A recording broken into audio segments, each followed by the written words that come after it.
ഉമ്മ എന്ന മധുമൊഴി കേൾക്കാൻ കൊതിക്കാത്ത ജന്മമുണ്ടോ? ഉപ്പ എന്ന കൊഞ്ചല് കേൾക്കാൻ തുടിക്കാത്ത ഉള്ളമുണ്ടോ? താരാട്ടിൻ ഈരടി കേട്ടാൽ അലിയാത്ത മർത്യനുണ്ടോ? പാലഞ്ചും പുഞ്ചിരി കണ്ടാൽ തുളരാത്ത കൈകളുണ്ടോ? പൈതങ്ങളെ മൊഴി പൊങ്ങാത്ത വീട്ടിൽ സന്തോഷമുണ്ടോ? മക്കളെക്കാളും വലിയൊരു നിഅമത്ത് വേറെയുണ്ടോ?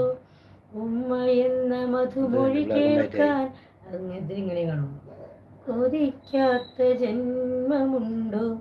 ഉപ്പ എന്ന കൊഞ്ചല് കേൾക്കാൻ തുടിക്കാത്ത ഉള്ളമുണ്ടോ? അലൻ ഹായ്, എന്നാ ഞാൻ അങ്ങോട്ട്